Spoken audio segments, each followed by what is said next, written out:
दोस्तों, चीन को हमेशा से ऐसा लगता था कि वह जिस तरह से अपने आसपास के छोटे देशों को डरा धमका कर रखता है, भारत के साथ भी वैसा ही कर सकता है। इसी उम्मीद से चीन ने भारत के साथ सीमा पर तनाव बढ़ाया, पर हम सभी को पता है कि ऐसा करके चीन ने अपने ही पैरों पर कुल्हाड़ी मार दी। न सिर्फ भारत ने सीमा पर अपनी सेना की ताकत को बढ़ाया, बल्कि जो इंफ्रास्ट्रक्चर पहले विकसित नहीं था, उसे बनाने में भी हजारों करोड़ रुपए पंप कर दिए। और इस बार फिर से कुछ ऐसा ही ताइवान को लेकर भी देखने को मिल रहा है। दरअसल दोस्तों, 8 अगस्त को भारतीय सेना, नौसेना और वायुसेना के 3 टॉप रिटायर्ड अधिकारी, जिसमें पूर्व वायुसेना प्रमुख RKS भदौरिया, पूर्व नौसेना एडमिरल करमवीर सिंह और पूर्व सेना प्रमुख जनरल MM नरवणे शामिल थे, ताइवान में एक सिक्योरिटी डायलॉग कॉन्फ्रेंस के लिए पहुंचे, जहां पर उन्होंने ताइवान के कई उच्च अधिकारियों के साथ बैठक की। और रिपोर्ट में तो इस बात की भी आशंका जताई गई कि ताइवान ने भारत के इन रिटायर्ड अधिकारियों के साथ बातचीत करके काफी बड़ी चीजों को डिस्कस किया।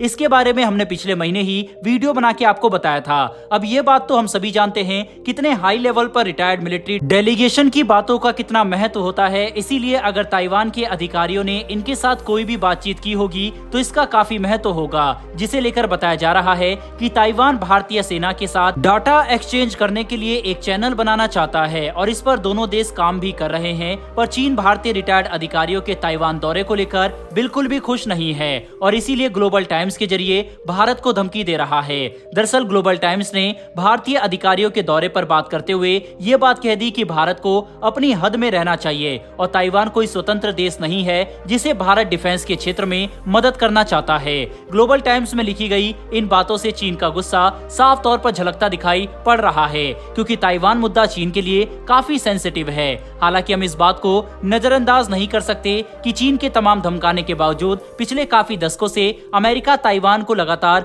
हथियार सप्लाई कर रहा है और इसमें कोई छोटे मोटे नहीं बल्कि बेहद ही अत्याधुनिक हथियार शामिल हैं। ऐसे में भारत ने चीन का जवाब देते हुए ये बात खुलकर कह दी कि ताइवान के साथ अपने संबंधों को लेकर भारत किसी से पूछना जरूरी नहीं समझता, क्योंकि ताइवान एक स्वतंत्र देश है और चीन को इस मानसिकता से बाहर निकलना चाहिए कि उसके आसपास मौजूद हर कमजोर देश चीन के आदेश अनुसार काम करे, क्योंकि वे कथित तौर पर उन्हें अपनी संप्रभुता का हिस्सा मानते हैं। जिसे सुनकर चीन के होश उड़ गए, क्योंकि उन्हें भारत की तरफ से इतने कड़े बयान की उम्मीद बिल्कुल भी नहीं थी। बता दें कि इस वक्त ताइवान सिर्फ भारत के लिए ही नहीं बल्कि पूरी दुनिया के लिए काफी महत्वपूर्ण बन चुका है। दुनिया में 90% तक एडवांस सेमीकंडक्टर की सप्लाई अकेले ताइवान की कंपनियां करती है।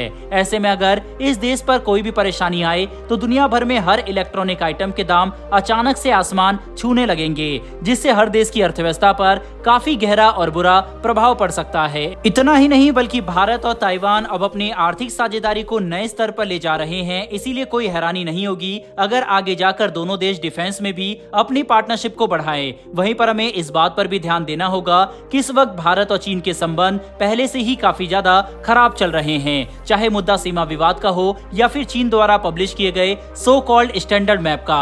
इन तमाम मुद्दों को लेकर भारत और चीन एक दूसरे से न सिर्फ असहमति रखते हैं, बल्कि इनकी वजह से दोनों देशों के कूटनीतिक संबंधों की खाई और भी ज्यादा गहरी होती जा रही है।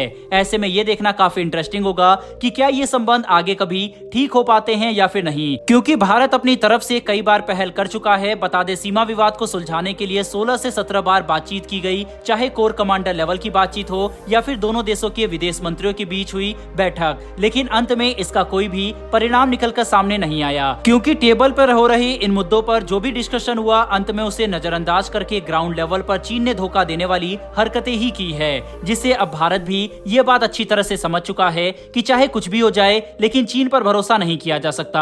इतना ही नहीं बल्कि G20 की मीटिंग को लेकर भी भारत चीन से काफी निराश है, क्योंकि चीन हमारे कूटनीतिक इंटरेस्ट में अब सबसे बड़ा रोड ब्लॉक बनता दिखाई पड़ रहा है। हमने आज ही ये रिपोर्ट कवर की थी कि PM Modi United nation general assembly session को अटेंड करने नहीं जाएंगे, जिसके तार भारत को वीटो पावर नहीं मिलने से जुड़ते हैं। पर यह भी एक सच्चाई है कि अगर चीन आज से कुछ साल पहले ही तैयार हो जाता तो तब ही सभी पांचों देशों की सहमति से शायद भारत को परमानेंट सदस्यता मिल सकती थी, वह भी वीटो पावर के साथ, लेकिन चीन ने ऐसा होने ही नहीं दिया। इसी वजह से दोनों देशों के संबंध लगातार बिगड़ते रहे और आज ये उस मोड़ पर आ खड़े हो चुके हैं जहां से या तो चीन अगर कोशिश करे तो आगे सुधर सकते हैं, वरना भारत भी अब चीन को मनाने की मंशा नहीं रखता। वैसे दोस्तों, आपको क्या लगता है कि क्या आने वाले समय में चीन के साथ भारत को बातचीत करने की फिर से कोई कोशिश करनी चाहिए या फिर नहीं? अपनी राय कमेंट बॉक्स में लिखकर जरूर बताइएगा। साथ साथ ही हमारी आने वाली डेली ऐसी वीडियो के लिए चैनल को सब्सक्राइब कर बेल नोटिफिकेशन अवश्य दबा लें। फिर मिलेंगे ऐसी एक नई वीडियो के साथ। धन्यवाद।